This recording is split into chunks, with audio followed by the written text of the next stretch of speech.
This is the X-Zone Broadcast Network, broadcasting worldwide on broadcast affiliates and satellite program providers, including CNN Broadcast Network, Sirius Satellite Network, Star Media, Good News Radio Network, Angel Broadcast Network, Wiki Broadcast Network, and WPBN TV. For more information on the X-Zone Broadcast Network, visit us at www.xzbn.net.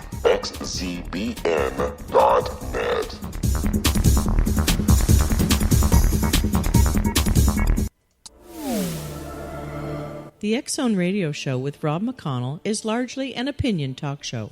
All opinions, comments, or statements of fact expressed by Rob McConnell's guests are strictly their own and are not to be construed as those of the X-Zone Radio Show or endorsed in any manner by Rob McConnell, Relmar McConnell Media Company, the X-Zone Broadcast Network, its affiliated networks, stations, employees, or advertisers.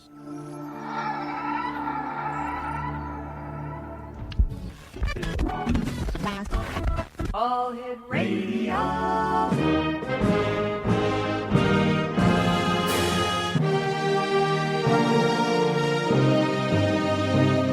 Welcome to the X-Zone, a place where fact is fiction and fiction is reality. Now, here's your host, Rob McConnell.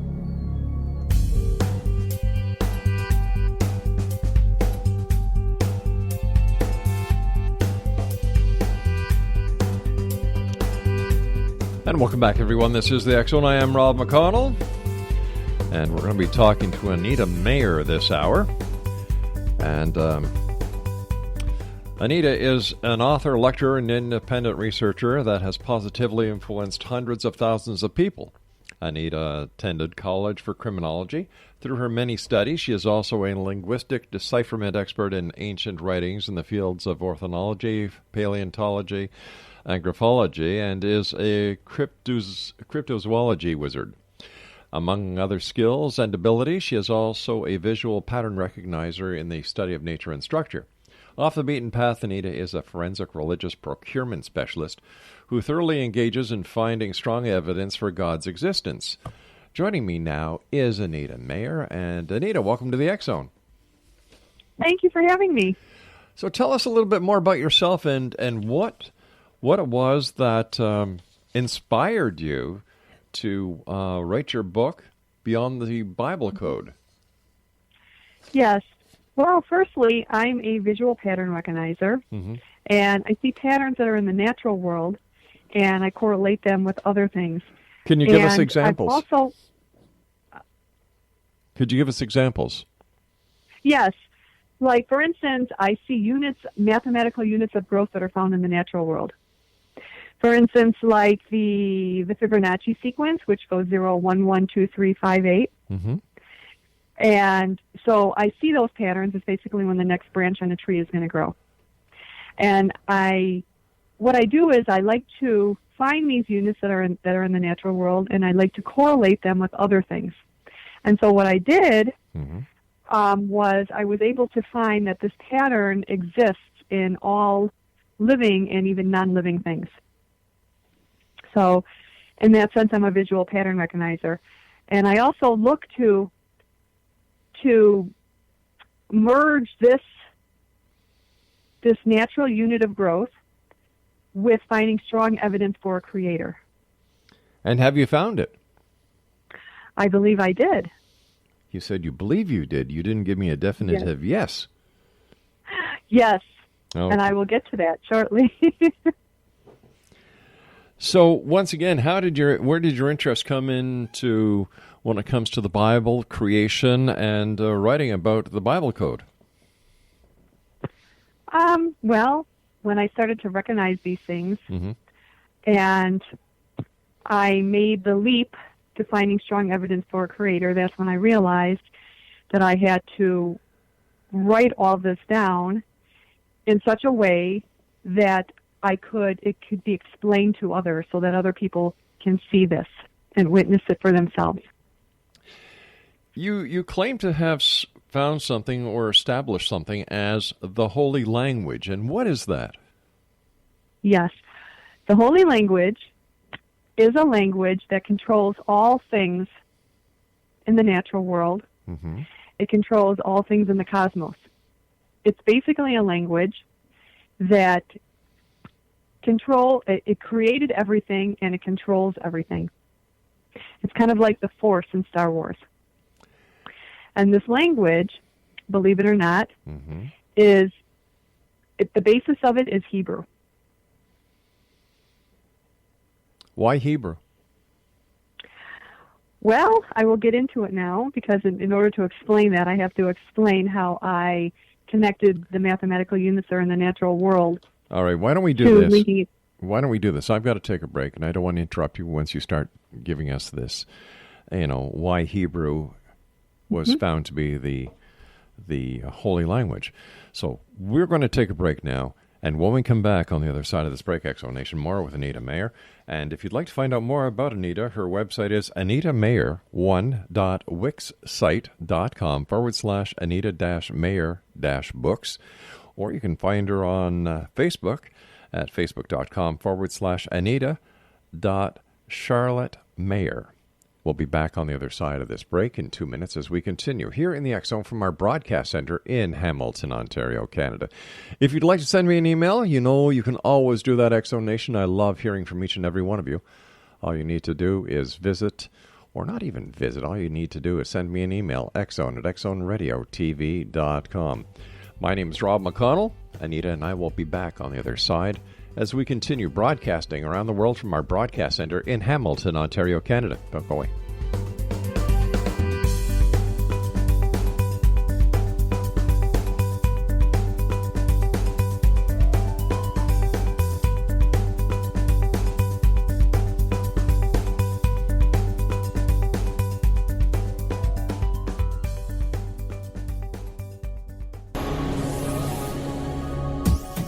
This is the X-Zone Broadcast Network, broadcasting worldwide on broadcast affiliates and satellite program providers, including CNN Broadcast Network, Sirius Satellite Network, Star Media, Good News Radio Network, Angel Broadcast Network, Wiki Broadcast Network, and WPBN TV. For more information on the X-Zone Broadcast Network, visit us at www.xzbn.net.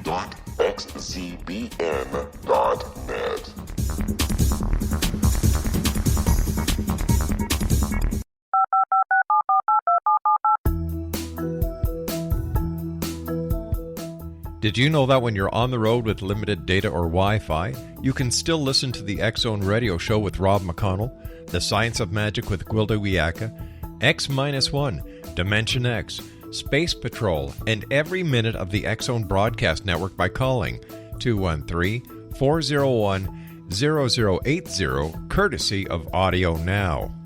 No smartphone, app, or internet needed. It saves your data plan, and it's free if you have unlimited minutes. Call 213-401-0080 to listen on any phone, anytime, anywhere. Remember 213-401-0080 for the best of the paranormal, parapsychology, and sci-fi radio programming anywhere, 24/7, 365.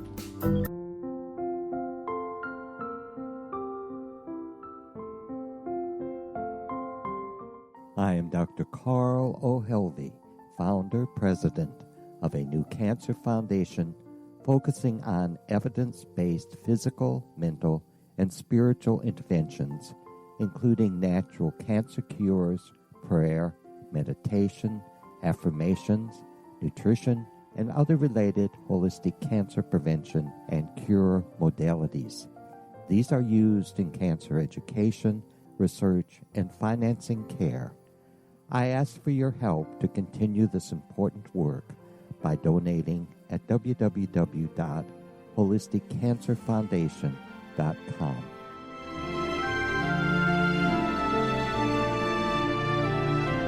Hello, I'm Pete Marsh. With my daughter Justina, we will be presenting the new radio show, Too Good to Be True. If something seems too good to be true, it usually is. But with the help of Justina's amazing gifts, we're going to gain insight into questions that don't yet have complete answers. Have you wondered who built Stonehenge and for what reason? Why are crop circles found in the same region as Stonehenge and elsewhere? Are crop circles a hoax, or are they created with technologies that we have little knowledge of? Who built the pyramids in Egypt and also in other countries? How and why were they built? Was the Titanic switched with the Britannic as part of a gigantic insurance fraud, or for more insidious reasons?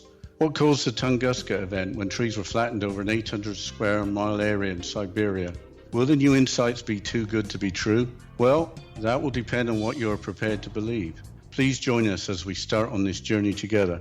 For more information on Too Good to Be True, visit www.xzbn.net. Little children aren't the only ones afraid of the dark. Millions of soldiers return from war zones with PTSD, anger, frustration, fear, and loneliness, much of which surfaces during the darkness of the night.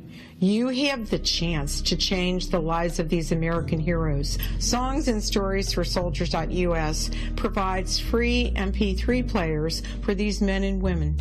With a list of 3 million songs in 16 different styles, 100,000 audiobooks, and 30,000 old-time radio programs, every veteran can find something to soothe and comfort them at no cost.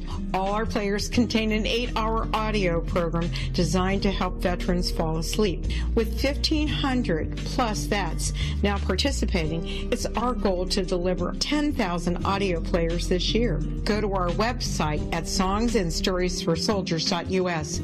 Help us help a veteran make it through the night.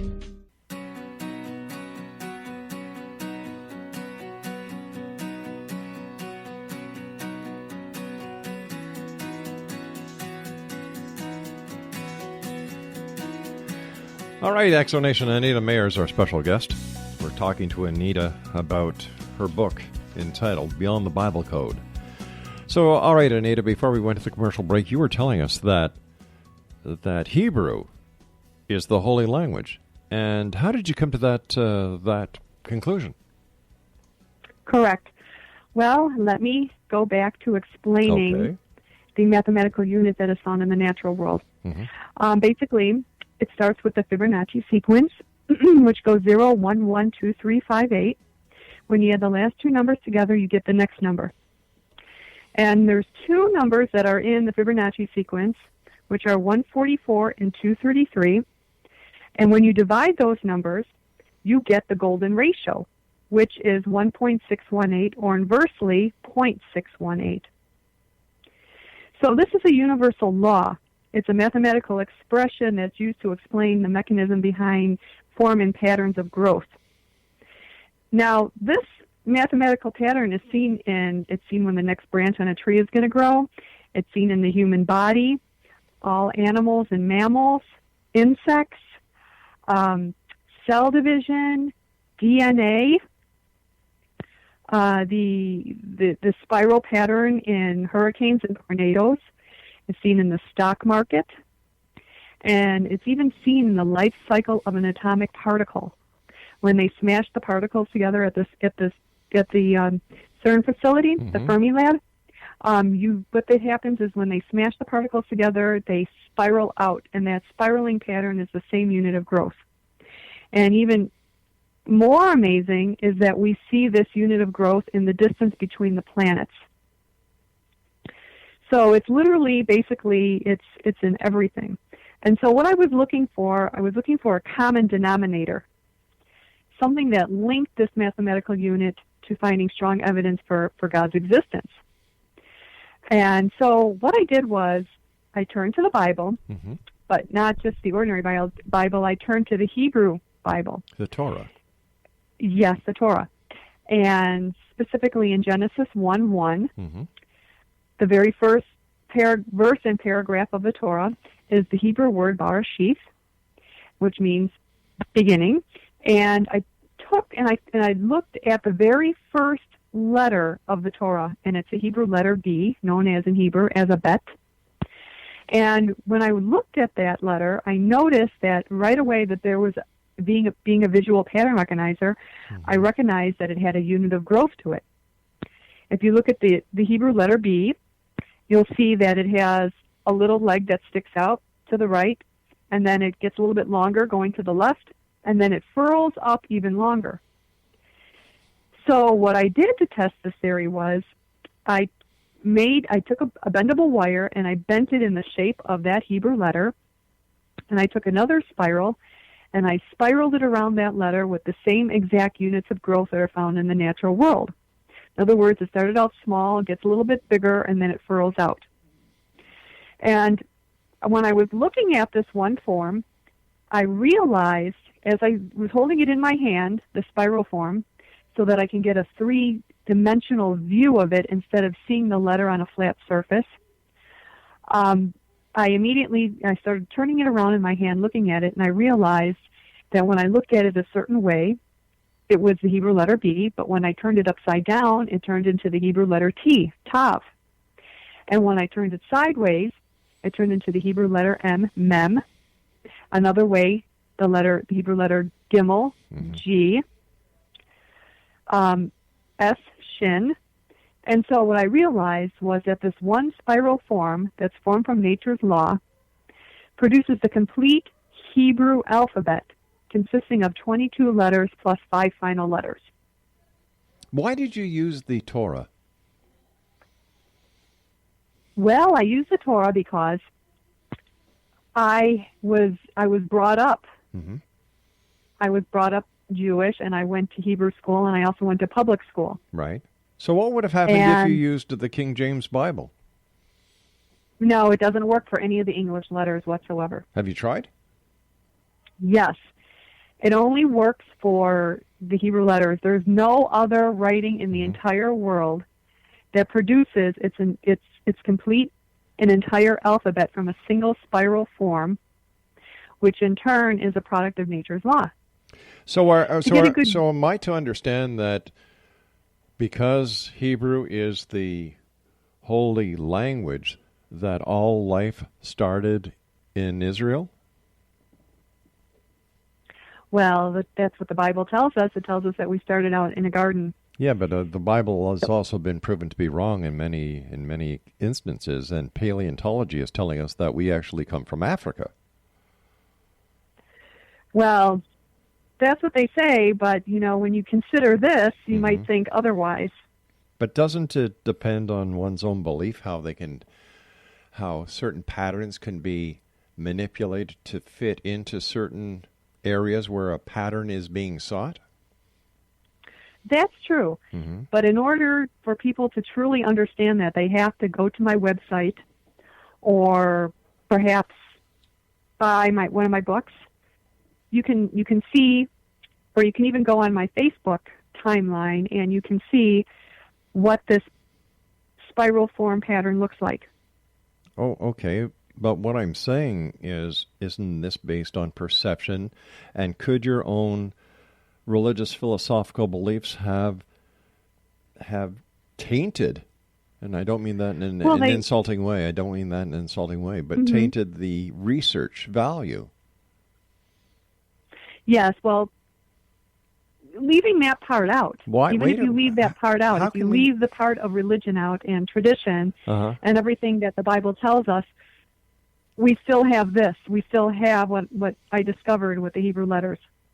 So then the question remains is, once you realize this, and once you see that there's not only intelligent design in it, but you realize that there's divine design. Where do you get the divine design? Where's the divine design fit in? Because what we're saying here is everybody knows that the book of Genesis was written by Moses.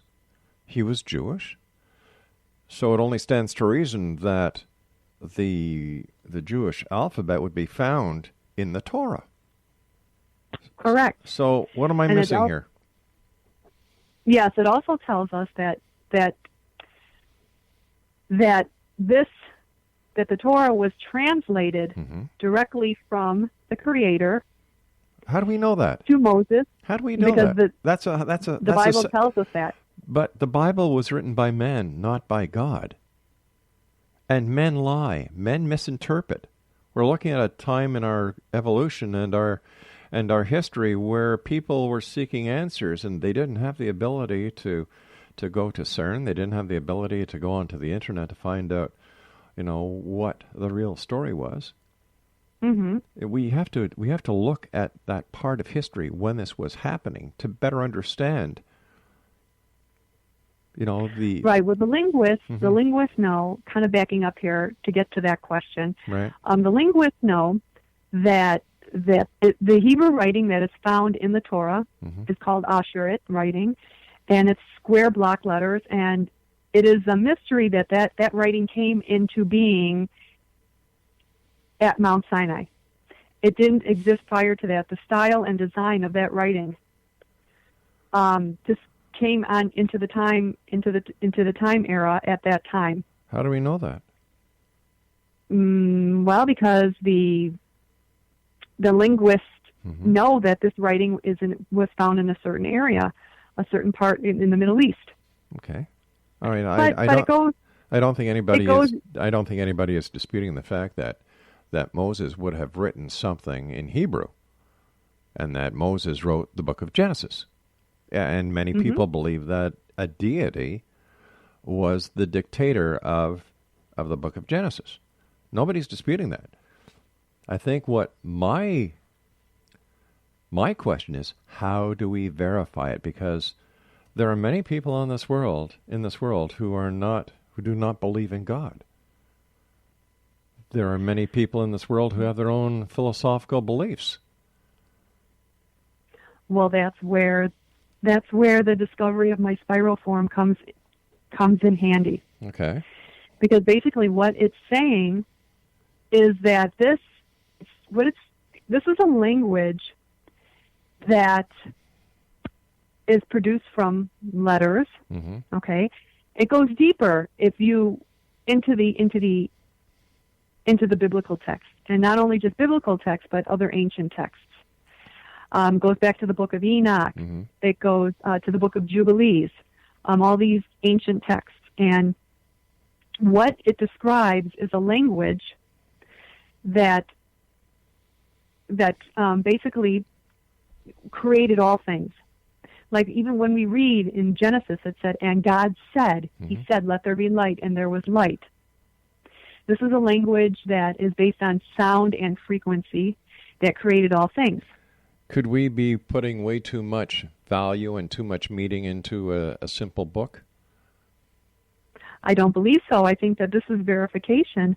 I mean, it shows us, it has, basically, the Bible tells us in another way, it tells us that to see the Creator, we are to look to nature. And so that's how I got the inside clue to look toward to the natural world, where I see these mathematical units. And they're found in all things. But isn't it true? Math in itself is like a language. But isn't it true we are actually a binary society made of 0 and 1s? Well, yes, and the Hebrew is actually based on what's called gematria. But once again, it's, I'm sure there are other people in the world, other linguistics, that would say, well, no, it wasn't the Hebrews, that the Hebrew is not the holy language, and I'm sure that there are many other explanations for it as well. I guess what I'm trying to figure out is, how do we know that everything in the Bible is true? Number one. Number two, I look at the Bible and I say, hey, it's one heck of a storybook. But there is no empirical evidence that the majority of events in the Bible ever took place. And we know for a fact that at the Council of Nicaea, that certain books were taken out. So how can we validate the authenticity of the Bible, or even the Torah for that matter? We can say the same thing about the Quran. Yes, the authenticity of the Bible, which is the Torah, the basis of the Torah, is verified by the letters itself. Okay, that's by the letters, but what about the actual events? How do we verify that? That gets very deep, and that gets into my third book, which is the Bible Code. But if I could back up here just to give an insight depth, a little bit more of understanding in the linguistic area. Well, we've got to take another break, so please stand by. X-Zone Nation, Anita Meyer is our special guest, and Anita and I will be back on the other side of this break as we continue here in the X-Zone from our broadcast center in Hamilton, Ontario, Canada. Don't go away.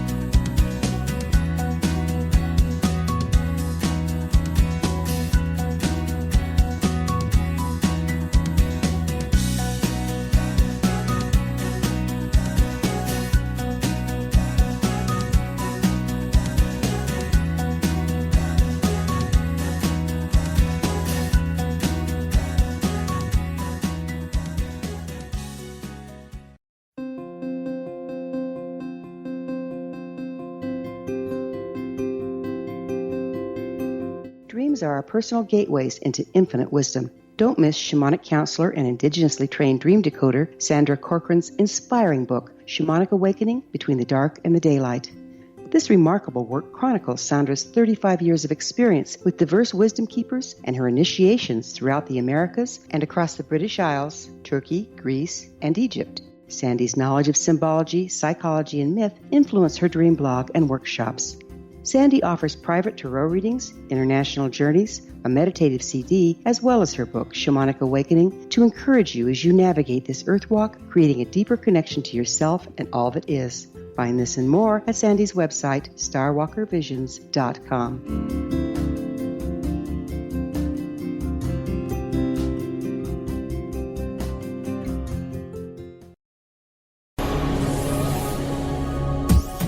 This is the X-Zone Broadcast Network, broadcasting worldwide on broadcast affiliates and satellite program providers, including CNN Broadcast Network, Sirius Satellite Network, Star Media, Good News Radio Network, Angel Broadcast Network, Wiki Broadcast Network, and WPBN TV. For more information on the X-Zone Broadcast Network, visit us at www.xzbn.net.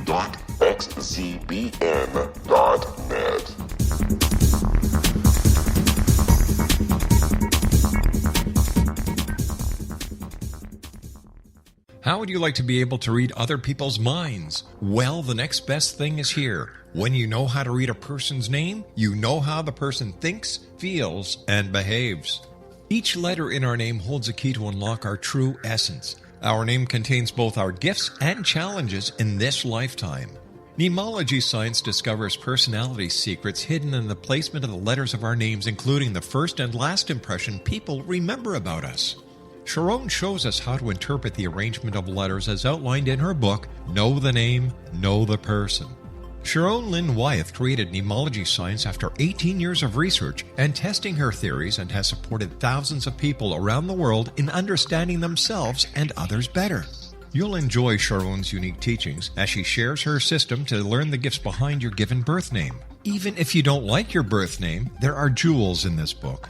If you're thinking of changing your name, ready to name your child, or wanting to get along better with others, this is the book for you. If you'd like to improve your relationships and change your life for the better, get the book today, Know the Name, Know the Person, or visit www.knowthename.com. That's www.knowthename.com.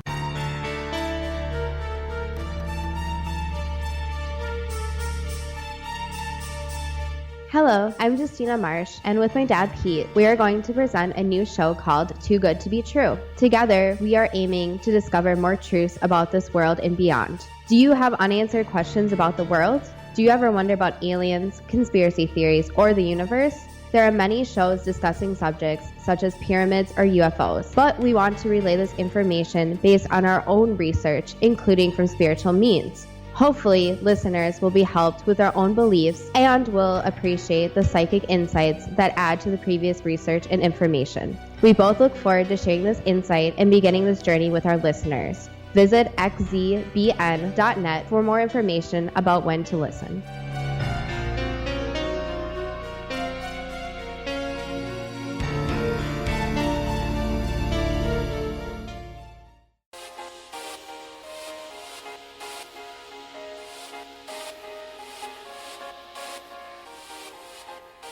Exonation, Anita Meyer is our special guest, and Anita, I'm starting to see something here that basically, I guess, what you're trying to tell us is that you found the Rosetta Stone to the Bible. Correct, in a sense, yes. Okay. So, what has this decoding of the Bible? How is this going to change the world? How is it going to make it a better place? How is this going to affect people tomorrow when they go to work? How is it going to help feed the hungry? How is it going to cure the sick? Well, basically, in a nutshell, it is verification of a creator. It's his signature. Okay, there are millions of people, billions of people around the world who will agree with you without having to understand mathematics. They believe. They go to church. They pray. And? Yes. And then there's also the scientific aspect of this, and there's a lot of understanding that goes in the background of all this. Okay, what understanding? As I was trying to explain with the linguistic aspect of it, is that linguists will tell us that the oldest writing that we have on the earth is the Sumerian. Yes. Sumerian writing, which is basically known as cuneiform. It's the little dashes that we found in clay and rock. Yeah. But basically, when we analyze that oldest said writing, what it is the cuneiform letters are basically the same as the Hebrew letters. The only difference is that they're turned sideways to the left. And the reason they did that is because it was a type of shorthand. It was easier to write the letters that way because the Hebrew letters are curved. So that's the basis of, basically it was based off the Hebrew. And we know, linguistics know, that scholars know that the Phoenician and the Hebrew language merged into the Arabic, Greek, Latin, and Roman by way of the Mediterranean. All right, because of time restraints, I've got to start getting to the meat.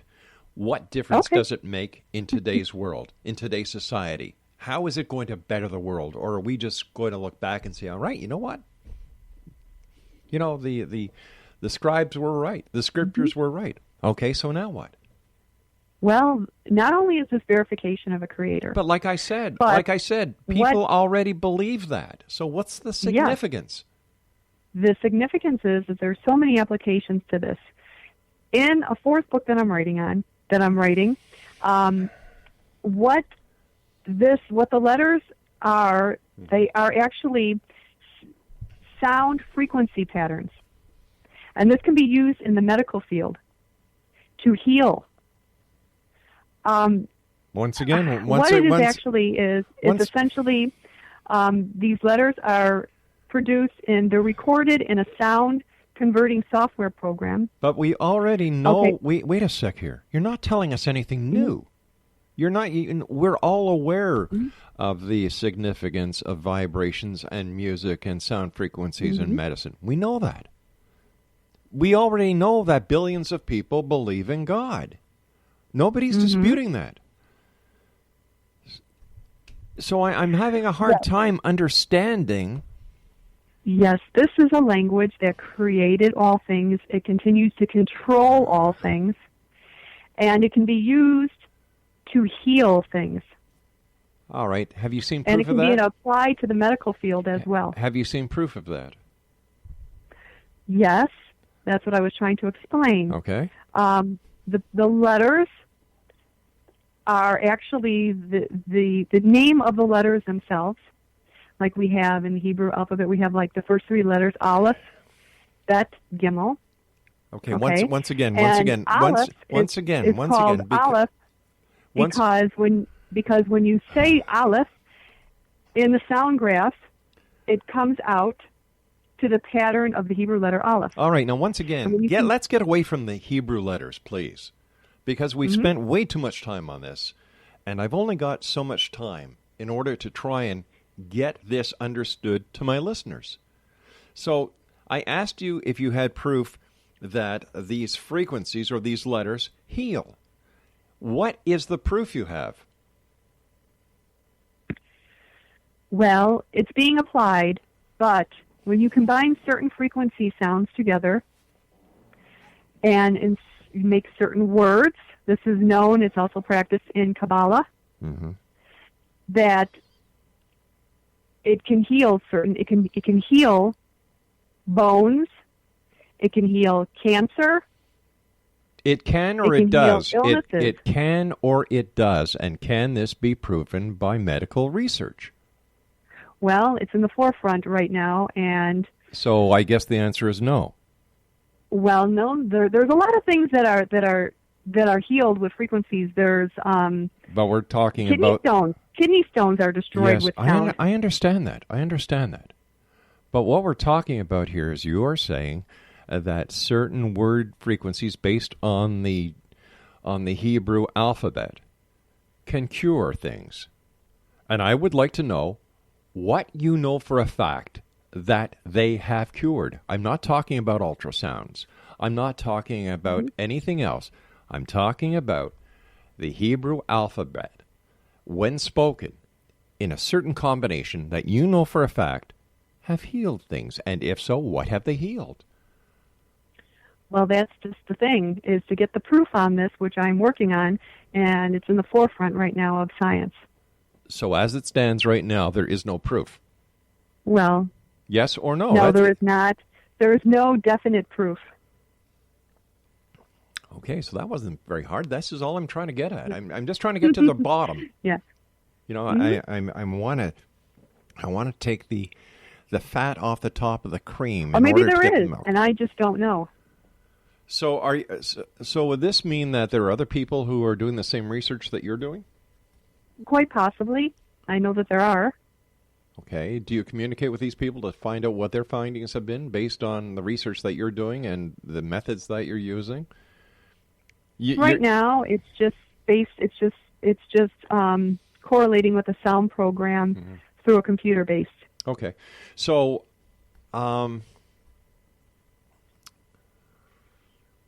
your books have been out there. What is the feedback that people have found within your books? Are they giving you any ammunition to, fuel your theories? Yeah, people are amazed. They are amazed. If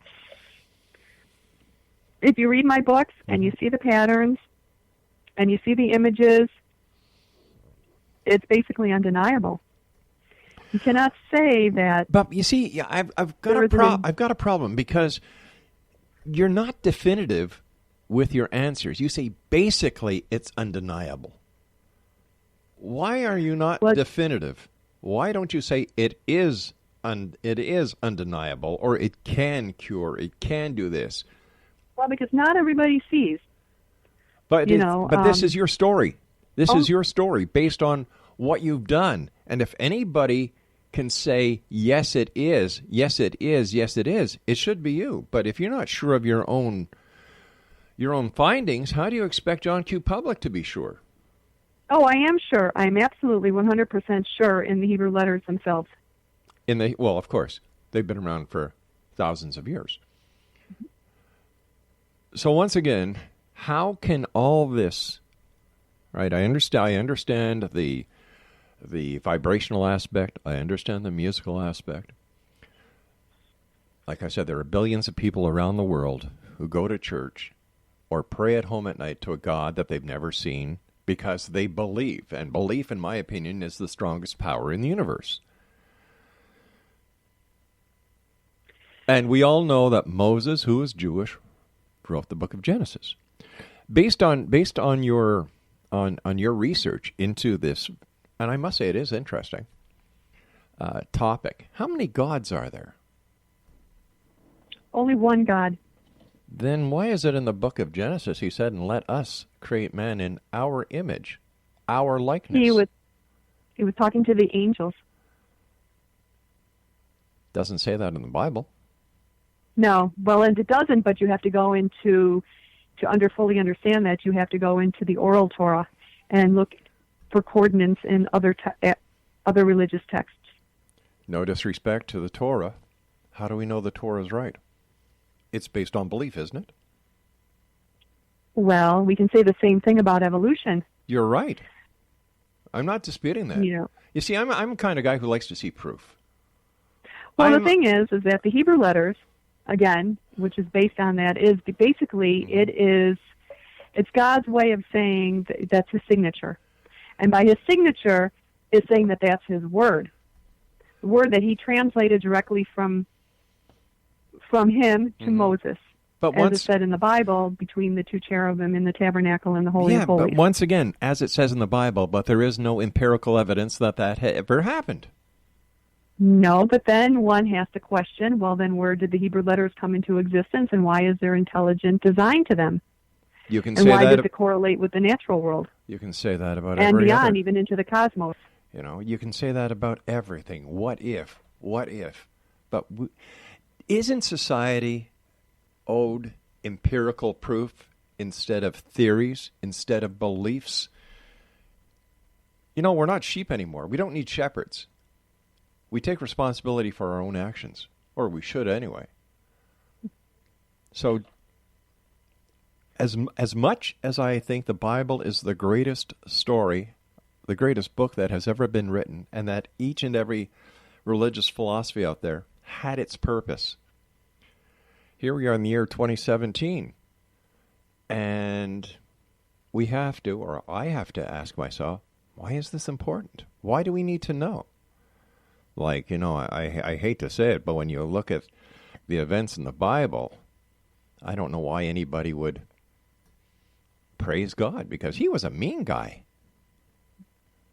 You know, Sodom and Gomorrah killed everybody, killed the Egyptians who were his children as well in the Red Sea, flooded the earth, killed all the animals except two, a male and female, killed all the humans except a family. You know, in today's society, if God was here and he did that, he'd be up on charges. So, you know, do we really want to throw that much into a story? Or do we want to say, maybe it's just a story. Maybe there's lessons. Maybe everything in the Bible or in the other religious books are nothing else but parables, lessons to live by. A lot of times when as your understanding allows you to understand, there is a deeper understanding to why God did all the things that you just mentioned. It's a war of principalities.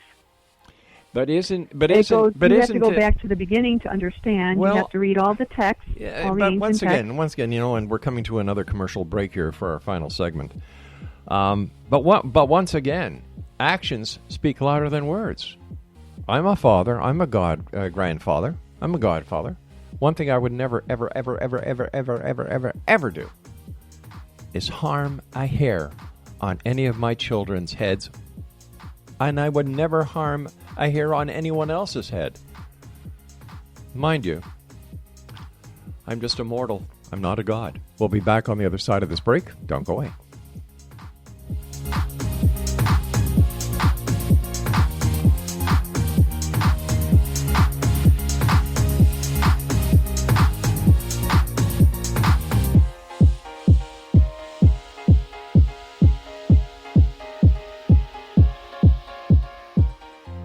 Hi everyone, Rob McConnell here, and I wanted to spend a moment on internet streaming. Everybody has heard about internet streaming, but not many know much about it. Did you know the internet streams just about everything? Movies. From new releases to old classics. TV shows. Almost every show, every episode, and much more. But the question has always been, how do you do it? Well now, thanks to the folks at 123 Ready TV, I have the answer for you. They have developed a simple program app, 123 Ready TV, that you install on your Windows PC, Android smartphone, or Android tablet that can have you streaming like a pro in less than 5 minutes. You truly won't believe how much is available or how easy it is to do until you try. And for a one-time cost of only $19.99, this product is a real winner. To learn more about 123 Ready TV, visit our website at www.xzbn.net.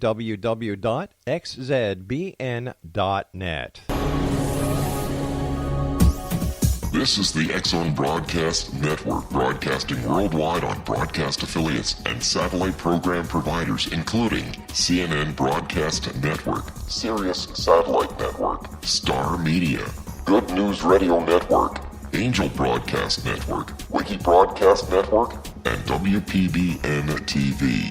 For more information on the X-Zone Broadcast Network, visit us at www.xzbn.net.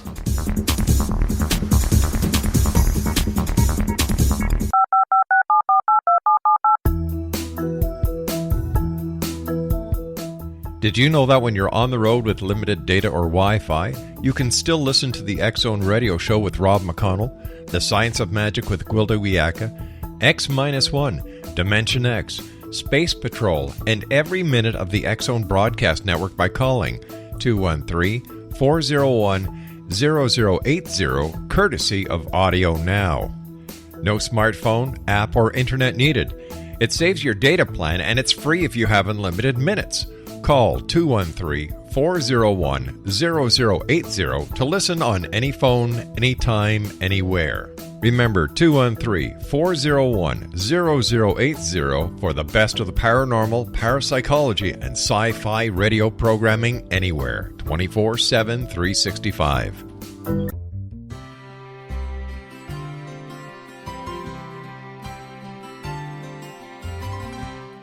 True healing must address 4 levels: physical, emotional, mental, and spiritual, for us to live joyful and productive lives. We tend to treat 3 of the 4, leaving the spiritual languishing. If you're tired of the same dysfunctional patterns cropping up in your life, Soul Balancing is for you. Trixie Phelps, owner and founder of Soul Balancing, is a naturally gifted energy healer trained in numerous esoteric forms, including shamanism.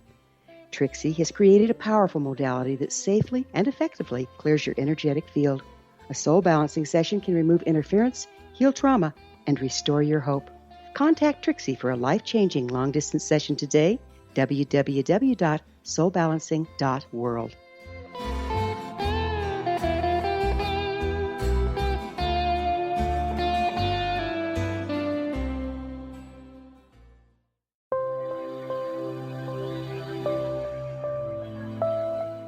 There's a legend shared by many indigenous cultures of a time when the nations were cast to the 4 corners of the world.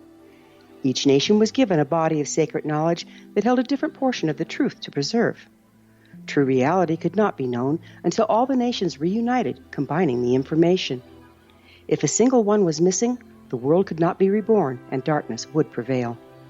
The Science of Magic Radio is dedicated to reuniting the sacred knowledge. With the understanding, none of us has all the answers, but together we can open new perceptions and possibilities. Through our combined vision, the world can be reborn into a place where darkness no longer prevails. Join me, Gwilda Wiyaka, and the Science of Magic daily on the X Zone Broadcast Network, xzbn.net, or visit us at thescienceofmagic.net.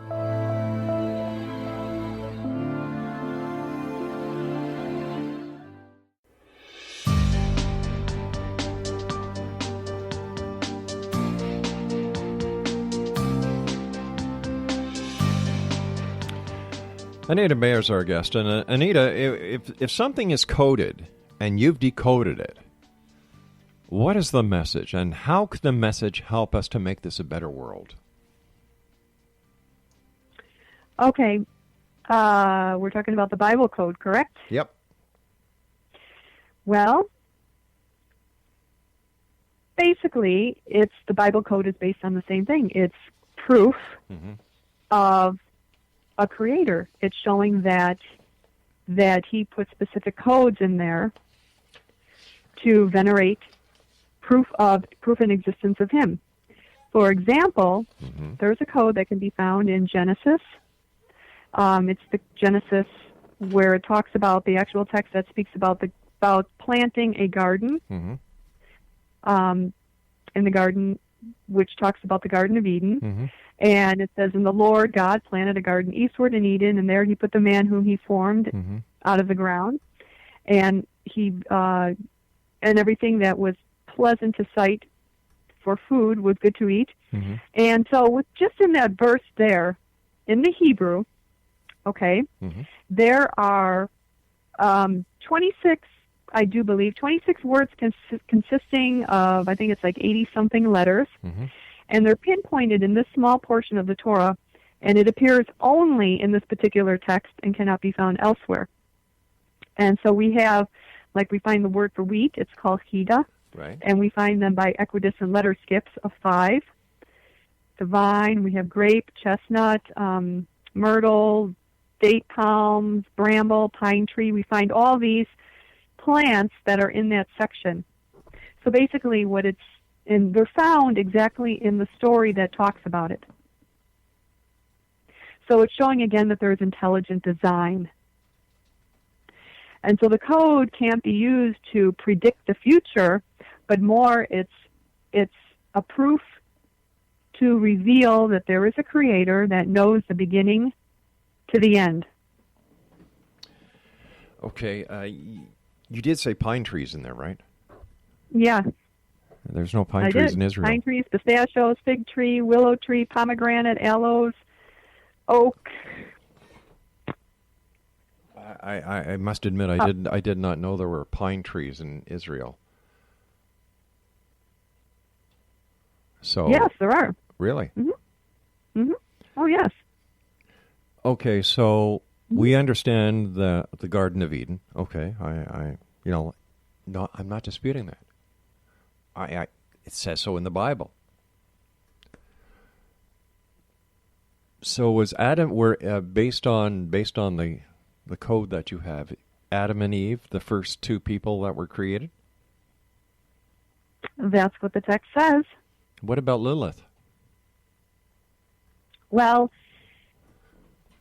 there are so many aspects on that, but basically it is mentioned in oral Torah.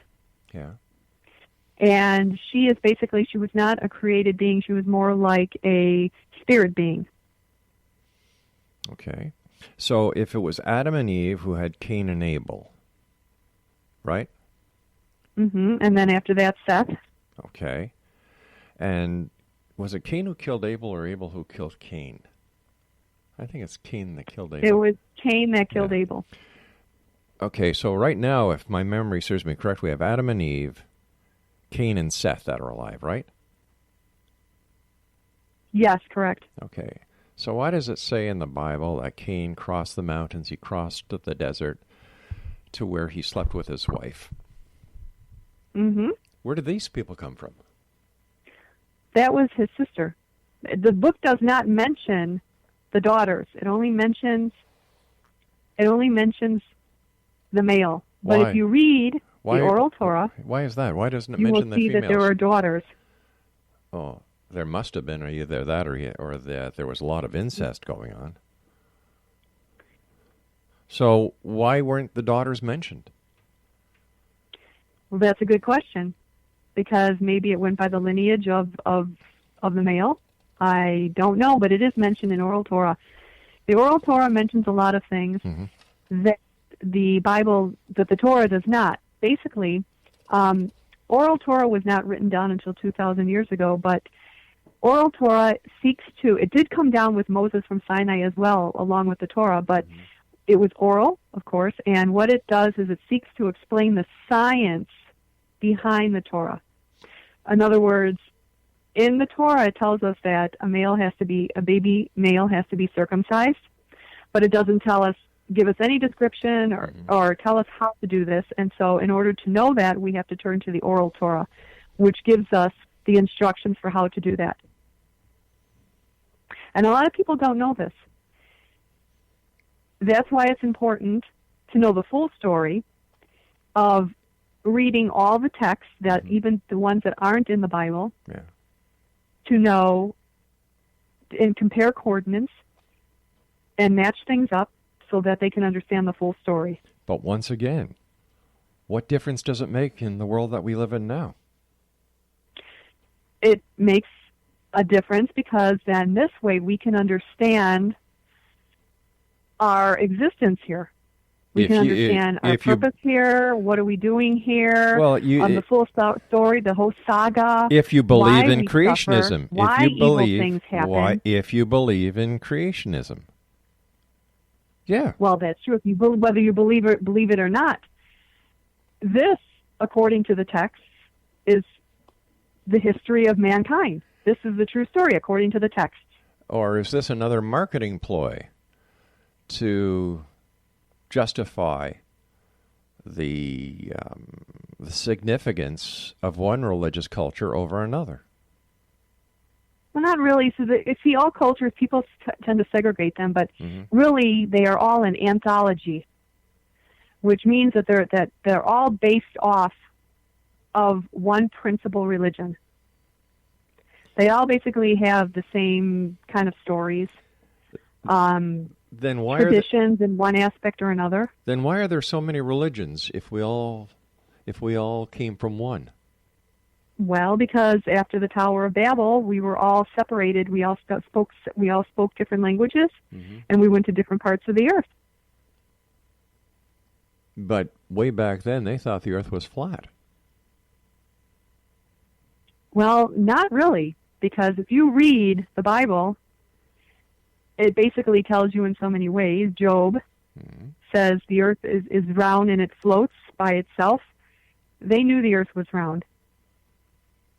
And thousands of years ago, before they even came up in relatively modern times, maybe a couple hundred years ago, that the Earth was flat. I've got about 3 minutes left. How do you think that your research is going to change the world? Well, there was a prophecy, and it's found in Zephaniah, and it says that the Lord will restore this pure language. When all people come to an understanding of Him, come back to the Lord, and understand Him, He will restore this pure language. Now, when you say the Lord, are you talking about God or are you talking about Jesus? Well, both. He was the incarnate. He was the Messiah. That's one way of looking at it. You're right. But once again, not everybody shares that belief. And wouldn't you say that? Wouldn't you say that religion is based on one's personal belief? Well, this is the thing: is that people don't know. People don't. In this modern era, people have not studied fully all the scriptures, all the ancient texts, and so that's why I write my books, so that I can explain all this, so that I can go back into the ancient texts, and so I can put the full picture together for people to understand. Put your picture, your interpretation, and present it to people. My interpretation based on the ancient texts. I truly make nothing of my own up. I'm not saying you do, but once again, religion and philosophy are based on the believers. And any religion and any philosophy can be made to fit either a square hole or a round peg.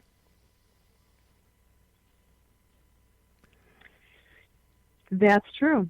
And where we are in this society here, we've lost that.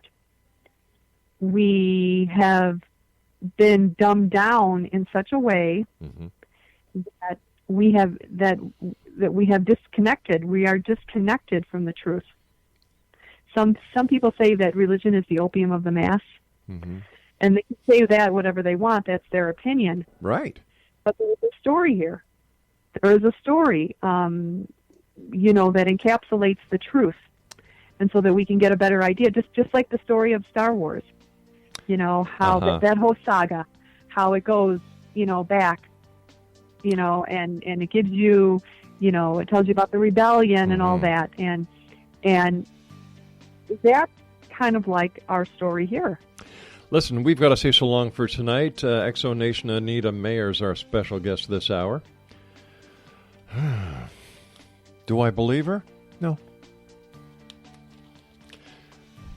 You want to believe in God, you believe in God. If you want to believe in Moses, you believe in Moses. If you want to believe that Star Wars is a representation of the ancient Bible, go ahead. It's your right. But the other people have the right to believe in what they want to believe. And if God would have written the Bible and people could prove to me that God existed, maybe I'd believe them too. Just like I'd love to see an alien in order so I can say, I believe. Or that I see a Bigfoot to say, I believe. But I believe I have to take my news break. I'll be back on the other side. Don't go away.